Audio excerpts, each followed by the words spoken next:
Hello everybody, this is John Pradeep JL here, India's first theatre-based life coach for parents and children, a solo bike rider and a father of a happy, independent and a kind child. இன்னைக்கு எபிசோட்ல நம்ம ஒரு சூப்பரான கதை Wolf and the Seven Lambs கதை கேட்க போறோம். அது இல்லாம ஒரு சூப்பரான parenting tip, especially with respect to this situation right now. And let's get into the episode.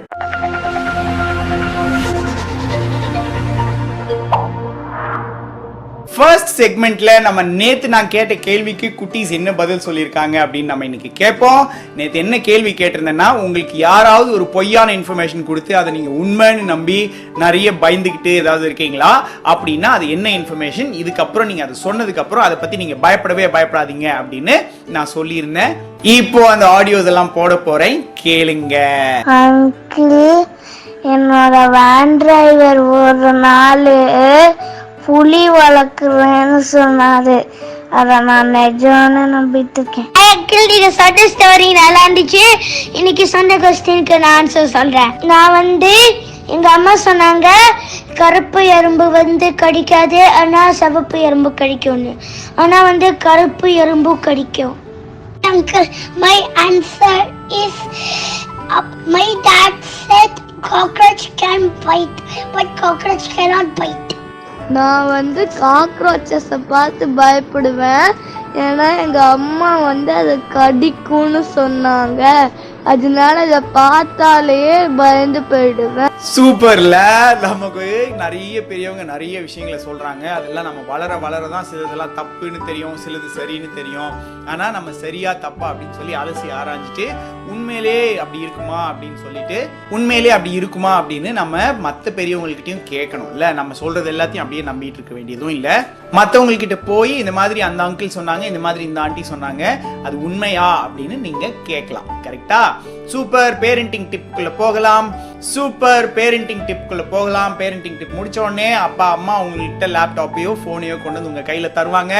நீங்க கேட்டுக்கிட்டே தூங்கலாம். அதுக்கு முன்னாடி போய் பெட் எல்லாம் ரெடி பண்ணிட்டு போத்திட்டு ரெடியா இருங்க. ஓகே பேரண்ட்ஸ், இன்னைக்கு ஒரு ரொம்ப இன்ட்ரெஸ்டிங்கான ஒரு பேரண்டிங் டிப் நான் உங்களுக்கு கொடுக்கலாம் அப்படின்னு இருக்கேன். ஏன்னா இப்போ சில ஸ்கூல்ஸ் ஆன்லைன்ல இருந்தே கிளாஸ் எடுக்க ஆரம்பிச்சிட்டாங்க. அப்போ நிறைய டீச்சர்ஸ் ஆன்லைன்ல டீச் பண்றாங்க.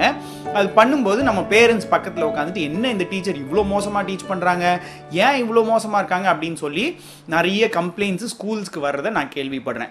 அதுல நான் முக்கியமா 2 விஷயம் சொல்லணும் அப்படின்னு நினைக்கிறேன். எவ்வளோ பெரிய எக்ஸ்பீரியன்ஸ் டீச்சராகவே இருந்தாலும் நம்ம குட்டீஸ்க்கு கிளாஸ் எடுக்கும்போது பேரண்ட்ஸ் பக்கத்தில் உட்காந்து கவனிக்கிறாங்க அப்படின்னு தெரிஞ்சால் அவங்களுக்கு ஒரு தடுமாற்றம் நேச்சுரலாகவே இருக்க தான் செய்யும். அதனால நான் முடிஞ்ச வரைக்கும் சொல்லுவேன், இது வரைக்கும் அந்த குட்டீஸ் அந்த டீச்சர்கிட்ட தானே கற்றுக்கிட்டாங்க உங்கள் குழந்தைங்க, அதே மாதிரி இதுக்கப்புறமா அவங்க கற்றுக்குவாங்க. அதனால நீங்கள் முடிஞ்ச வரைக்கும் அந்த ரூமில் இருக்காதீங்க. நான் சொல்கிறது இந்த பெரிய பசங்களுக்கு, குட்டீஸ்க்கு maybe you will have to be there, but do not judge the teachers. ஏன்னா இது அந்த டீச்சர்ஸ்க்கு is like one exam time. அதாவது அவங்களுக்கு அந்த இன்டர்வியூ எடுக்கும்போது எல்லாரும் சுற்றி உட்காந்துட்டு நீங்கள் கிளாஸ் எடுங்க நாங்கள் பார்க்குறோம் அப்படின்னு சொல்லுவாங்க தெரியுமா, அந்த மாதிரியான ஒரு நர்வஸான ஃபீலிங். ரெண்டாவது, அவங்க இந்த ஜூம் பிளாட்ஃபார்ம், ஆன்லைன் பிளாட்ஃபார்ம் எதுலையுமே அவ்வளோவா எக்ஸ்போஸ் ஆகாதவங்க. அவங்க டீச்சிங்ல பெரிய ஆளா இருக்கலாம், இந்த பிளாட்ஃபார்ம்ல ரொம்ப கஷ்டப்படுறவங்களா இருக்கலாம், தெரியாது இல்ல. ஸோ அதனால நீங்க உடனே ஜட்ஜ் பண்ணாதீங்க. They will also get better. ஆனா உண்மை என்னன்னா, இவ்வளோ நாள் உங்க ஸ்டூடெண்ட்ஸ் அவங்களோட தான் கத்துக்கிட்டு இருந்தாங்க, அதே மாதிரி இனிமேலும் கத்துக்குவாங்க. இன்னொரு முக்கியமான விஷயம் என்னன்னா, நிறைய டீச்சர்ஸ் இங்கிலீஷ் ஒழுங்கா பேச மாட்டேங்கிறாங்க. இவங்களுக்கு இங்கிலீஷே ஒழுங்கா தெரியல, இவங்க எப்படி பிசிக்ஸ் டீச் பண்ணுவாங்க, இவங்க எப்படி மேத்ஸ் டீச் பண்ணுவாங்க அப்படின்னு சொல்லி பேசுறவங்க நிறைய பேர் இருக்காங்க.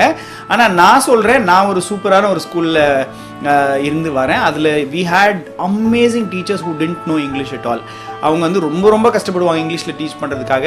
ஸோ ஸ்கூல் ரூல் போட்டிருந்துச்சு, நீங்கள் இங்கிலீஷ் தவிர வேறு எதுலையும் பேசக்கூடாது அப்படின்னு. நாங்கள் பின்னாடியே ஃபாலோ பண்ணி போய், சார் எங்களுக்கு தமிழில் சொல்லிக் கொடுங்க சார் அப்படின்னு சொல்லி கேட்டு அவர்கிட்ட கற்றுக்குவோம். ஏன்னா அந்த மாதிரி அவ்வளோ டேலண்டடாக இருப்பார். இங்கிலீஷுங்கிற ஒரே பிரச்சனைனால அவரால் ஒழுங்காக டீச் பண்ண முடியாத அளவுக்கு இருக்கும்.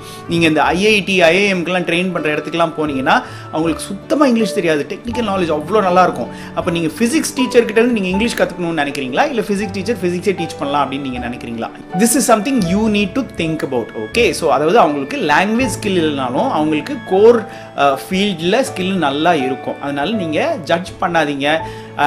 Give your support to teachers. Like கிளாஸ்க்கு நடுவில் டீச்சர்ஸ் கிட்ட பேசாதீங்க. Let them finish it and go. அவங்களுக்கும் அந்த கிளாஸ் ரூம் எக்ஸ்பீரியன்ஸ் இருக்கட்டும். ஏன்னா இப்போ என்ன நடக்குதுன்னா, டீச்சர்ஸ் நார்மலாக டீச் பண்ணுறதை விட they have to take notes, they have to take they have to make PowerPoints, எல்லாம் என்னென்னமோ பண்ண வேண்டியதாக இருக்குது. அதனால் the pressure is really high on them. Give them your support for some more days. Okay, super. நான் ரொம்ப பேசிட்டேன்னு நினைக்கிறேன். ஆன்லைனில் நான் டீச் பண்ணிக்கிட்டே இருக்கேன். I'm in touch with lot of school owners also. எல்லாருமே இந்த இதை வந்து ஒரு புலம்புறாங்க. So I wanted to talk to you. Okay, super. கடைசியாக ஒரு விஷயம், if you are enjoying this, please subscribe and click on the bell icon. நீங்கள் அட்லீஸ்ட் ஒரு ஃபேமிலி குரூப்லையாவது என்னோட வீடியோவை போஸ்ட் பண்ணிவிட்டு அதுக்கப்புறமா வந்து இந்த வீடியோவை கண்டினியூஸாக பாருங்கள். I want to reach out to a lot more people, introduce more children and parents to me. அடுத்ததா என்னோட ஒர்க் ஷாப் திருப்பி 3வது பேட்ச் இப்போ நடந்துட்டு இருக்குது. 4வது பேட்ச் நெக்ஸ்ட் மண்டேல இருந்து ஆரம்பிக்குது. If you are interested, please join. Link வந்து என்னோட டிஸ்கிரிப்ஷன்ல இருக்குது, இல்லை இந்த ஸ்க்ரீன்லேயே இருக்குது. You can go there and okay, super. கதைக்குள்ள போகலாம். குட்டீஸ், கதை கேட்க ரெடியா இருக்கீங்களா? நான் அந்த கதையை 2 தடவை சொல்ல போறேன். ஒரு தடவை சூப்பரா நீங்க ஃபன்னா என்ஜாய் பண்ற மாதிரி சொல்லுவேன், இன்னொரு தடவை கொஞ்சம் வேகமா சொல்லுவேன். எதுக்காகனா நீங்க வந்து இந்த கதையை கேட்டு அப்படியே இந்த கதையோட சேர்ந்து தூங்கிடணும் நீங்க, சரியா? இன்னொன்னு, நான் லைட் ஆஃப் பண்ணிட்டு இங்க ஒரு க்ளூமி லைட் போட்டுட்டு அதுக்கப்புறமா தான் நான் கதையை சொல்லுவேன். அதனால நீங்க ஸ்கிரீனை பார்க்க வேண்டியதில்லை. You just keep aside and listen to the story. நீங்க கதையை கேட்டுட்டு கண்ணை மூடிட்டு அப்படியே தூங்குனா சரி. Okay, super. கதைக்குள்ள போகலாம். லைட் ஆஃப் பண்ணலாம். ஆப்ரா கடாப்ரா. ஏ, லைட் ஆஃப் ஆயிருச்சு. நம்ம கதைக்குள்ள போகலாம். இந்த கதை ரொம்ப ரொம்ப இன்ட்ரெஸ்டிங்கான கதை. இந்த கதை என்னன்னா wolf and the 7 lambs. Okay, so ஒரு ஊர்ல ஒரு ஆடு அம்மா இருந்துச்சு. அந்த ஆட்டு அம்மாவுக்கு 7 குட்டி ஆடுகள் இருந்துச்சு. அந்த 7 குட்டி ஆடுகளை வச்சு இந்த ஒரு வீட்டில் நல்லா ஜாலியாக வாழ்ந்துக்கிட்டு இருந்தாங்க. சந்தோஷமாக இவங்க வாழ்ந்துக்கிட்டு இருந்தப்ப அந்த இடத்துல அந்த ஒரு உல்ஃப் பக்கத்துலேயே அப்பப்போ சுற்றிக்கிட்டே இருந்துச்சு. ஏன்னா 7 குட்டிகள் இருக்குது, 7மே யம்மியாக இருக்கும். இதுங்களை என்னைக்காவது ஒரு நாள் அடித்து சாப்பிடணும் அப்படின்னு சொல்லிட்டு இந்த உல்ஃப் சுற்றிக்கிட்டே இருந்துச்சு. இதை பார்த்த இந்த அம்மா வந்து எப்போ இந்த குட்டி ஆடுகள்கிட்ட சொல்லிக்கிட்டே இருக்கும், இந்த பாருங்க, உல்ஃப் எப்போ வேணாலும் வரலாம், எப்போ வேணாலும் நம்மளை தாக்கலாம், அதனால நீங்கள் எப்போவுமே கேர்ஃபுல்லாக இருக்கணும் அப்படின்னு சொல்லிட்டு அம்மா சொல்லிக்கிட்டே இருந்துச்சு. அப்போ ஒரு நாள் என்னாச்சுன்னா, அம்மா வந்து மார்க்கெட்டுக்கு போக வேண்டியிருந்துச்சு. மார்க்கெட்டுக்கு போய் நான் காய்கறிலாம் வாங்கிட்டு வரணும், நான் கதவை பூட்டிட்டு போகிறேன், உள்ளே பூட்டிக்கோங்க, என்னை தவிர வேற யார் வந்து நாக் பண்ணாலும் திறக்காதீங்க அப்படின்னு சொல்லிடுச்சு. ஓகே, சூப்பர் அப்படின்னு சொல்லிட்டு அவங்க அந்த குட்டீஸ் எல்லாரும் உள்ளே இருந்தாங்க. அம்மா வந்து கடைக்கு போயிடுச்சு. எப்படா இந்த அம்மா வெளியே போவா, நம்ம பிடிச்சி சாப்பிடலாம் அப்படின்னு சொல்லி பார்த்துட்டு இருந்த இந்த உல்ஃப் வந்து கதவை வந்து நாக் நாக் நாக் அப்படின்னு நாக் பண்ணிச்சு. உடனே உள்ளே இருந்த குட்டீஸு வந்து திறந்துச்சா? இல்லை, அது உடனே உள்ளே இருந்து சொல்லிச்சு, எங்கள் அம்மா நாக் நாக் நாக்னு பண்ண மாட்டாங்க, அவங்க வேற பேட்டர்னில் பண்ணுவாங்க, நீ எங்களை ஏமாத்தலான்னு பார்க்குறியா, நீ உல்ஃபு தானே, ஓடிப்போ அப்படின்னு சொல்லிடுச்சு. உடனே இந்த உல்ஃபு சான்ஸ் மிஸ் ஆயிடுச்சு அப்படின்னு சொல்லிட்டு வெளியே போயிட்டு திருப்பி வந்து, குட்டீஸ் கதவை திறங்க, அம்மா வந்திருக்கேன் அப்படின்னு இந்த உல்ஃப் சொல்லிச்சு. உடனே உள்ளே இருக்கிற ஆளுங்க, டேய், உன்னோட வாய்ஸ் என்னன்னு எங்களுக்கு தெரியும், பேசாம ஓடி போயிரு, நீ உல்ஃபு தான் எங்களுக்கு தெரியும், ஓடி போயிரு அப்படின்னு சொல்லிச்சு. உடனே இந்த உல்ஃபு இன்னொரு சான்ஸ் மிஸ் ஆயிடுச்சு அப்படின்னு சொல்லிட்டு போயிட்டு ஆடு மாதிரி எப்படியோ அப்படி இந்த மாதிரிலாம் சவுண்ட்லாம் ரெடி பண்ணிட்டு திருப்பி வந்துச்சு. திருப்பி வந்து, குட்டீஸ் கதவை திறங்கப்பா அப்படி சொல்லி பார்த்துச்சு. அப்போவும் இதுங்க சொல்லிச்சு, அம்மா வாய்ஸ் மாதிரி இருக்குது, சரி ஒரு நிமிஷம் கதவுக்கு கீழே பார்க்கலாம் அப்படின்னு அந்த கேப் வழியாக பார்த்தா கால் வந்து ப்ரௌன் கலர் காலு. ஆஹா, அதுங்க சொல்லிச்சு, எங்க ஏமாத்த பார்க்குற, எங்கள் அம்மாவோட காலு ஒயிட் கலர் காலு, உன்னோட காலு ப்ரௌன் கலரில் இருக்குது, ஓடி போயிரு அப்படின்னு உள்ளே இருந்து அந்த ஆட்டுக்குட்டிகள் கத்துச்சு. உடனே இது என்ன பண்ணுச்சு, வேகமாக மார்க்கெட்டுக்கு போய் மார்க்கெட்டில் இருந்த பரோட்டா மாஸ்டர் கிட்ட சொல்லிச்சு, என் கால் மேலே கொஞ்சம் மாவை கொட்டி விடுங்க அப்படின்னு சொல்லிச்சு. அவர் எதுக்குன்னே தெரியல, பரோட்டா மாஸ்டர் கொஞ்சம் மாவை கொட்டி விட்டாரு. அதை எடுத்துக்கிட்டு வேகமாக ஓடி வந்து காலையும் ஒயிட்டாக வச்சுக்கிட்டு இப்போ திருப்பியும் வந்து, குட்டீஸ் கதவை திறங்கப்பா அப்படின்னு சொல்லிச்சு.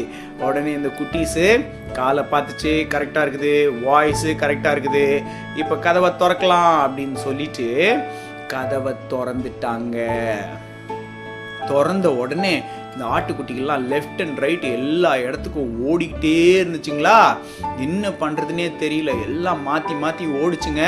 ஒன்று ஒரு இடத்துல போய் ஒழிச்சிக்கிச்சுங்க. இந்த உல்ஃபு தேடி பார்த்துச்சு, எங்கேயுமே காணோம். அதுக்கப்புறம் இந்த உல்ஃப் அப்படியே மெதுவாக வெளியே போச்சு. ஓகே, இப்போது வெளியே போன அம்மா வந்து பார்த்தாங்க, ஐயோ டோர் திறந்து கிடக்கே, என்னமோ ஆயிடுச்சே அப்படின்னு சொல்லிட்டு வேகமாக உள்ளே போய் பார்த்தா ஒரு ஆட்டுக்குட்டி, அம்மா நான் கிளாக்குள்ளே மாட்டிக்கிட்டு இருக்கேன், என்னை வந்து காப்பாற்றுங்க அப்படின்னு சொல்லிச்சு. இன்னொரு கோட் சொல்லிச்சு, அம்மா நான் அழுக்கு துணிக்கு அடியில் இருக்கேன், வந்து காப்பாற்றுங்க அப்படின்னு சொல்லிச்சு. இன்னொரு கோட் சொல்லிச்சு, அம்மா நான் டிவிக்கு பின்னாடி இருக்கேன், வந்து காப்பாற்றுங்க அப்படின்னு சொல்லிச்சு. இந்த மாதிரி 7 பேரையும் இந்த அம்மா காப்பாற்றிருச்சு. காப்பாற்றினோடனே என்ன ஆச்சு அப்படின்னு சொல்லி கேட்டப்ப இந்த ஆடுகள்லாம் சொல்லிச்சு, இது பாருங்க இதுதான் நடந்துச்சு அப்படின்னு சொல்லிச்சு. உடனே இவங்க என்ன பண்ணாங்க தெரியுமா, எங்கடா இந்த உல்ஃப் இங்கே தான் எங்கேயாவது இருக்கணும் அப்படின்னு சொல்லிட்டு மெதுவாக வெளியே போய் பார்த்தா இந்த உல்ஃப் வெறுத்து போய் பக்கத்தில் படுத்து தூங்கிட்டு இருந்துச்சு, நல்லா கொரட்டை விட்டு தூங்கிட்டு இருந்துச்சு. உடனே இவங்க என்ன பண்ணாங்க தெரியுமா, பக்கத்தில் கடையில் போய் நிறைய கறி வாங்கிட்டு வந்து அந்த கறிக்கு நடுவில் ஃபுல்லாக கல் போட்டு இந்த உல்ஃப் பக்கத்தில் வச்சுட்டு பேசாமல் உள்ளே போய் படுத்துட்டாங்க. இப்போ இந்த உல்ஃப் என்ன பண்ணுச்சு, கறி சாப்பிட்டுச்சு. இந்த கறியோடு சேர்த்து கல் எல்லாம் உள்ள டபுக்குன்னு போச்சு. இப்போ வயிறு நிறைய கல் வந்துருச்சு இந்த உல்ஃபுக்கு. அதுக்கப்புறம் அதால் நடக்க முடியல, தண்ணி குடிக்கணும் போல இருந்துச்சு. வேகமாக போய் தண்ணி குடிக்கலாம் அப்படின்னு கிணத்துக்குள்ளே எட்டி பார்த்துச்சு. இந்த கல்லோட வெயிட் தாங்க முடியாமல் அப்படியே கிணத்துக்குள்ளே விழுந்து செத்தே போச்சு. அப்போது இந்த ஆட்டுக்குட்டிகள்லாம் அறிவா அம்மா சொன்னதுக்கு கேர்ஃபுல்லாக இருந்ததுனால அதுகளால் தப்பிக்க முடிஞ்சிச்சு. இல்லை, நல்ல கதையில். இன்னைக்கு கேள்வி என்னென்னா, நீங்கள் எங்கேயோ போயிட்டு இருக்கும்போது ஒரு அங்கிளோ இல்லை ஆண்டியோ வந்து உங்கள்கிட்ட சந்தோஷமாக பேசுகிறாங்க, பயங்கர நல்லா பேசுகிறாங்கன்னா நீங்கள் எப்படி ரிப்ளை பண்ணுவீங்க? நான் ஏன் கேட்குறேன் அப்படின்னா, அந்த அங்கிளோ ஆண்டியோ யாருன்னு உங்களுக்கும் தெரியாது, உங்கள் அப்பா அம்மாவுக்கும் தெரியாது. அந்த மாதிரி இருக்கும்போது அந்த அங்கிள் ஆண்டி வந்து ஸ்வீட்டாக உங்கள்கிட்ட பேசுனாங்கன்னா நீங்கள் எப்படி ரிப்ளை பண்ணுவீங்க?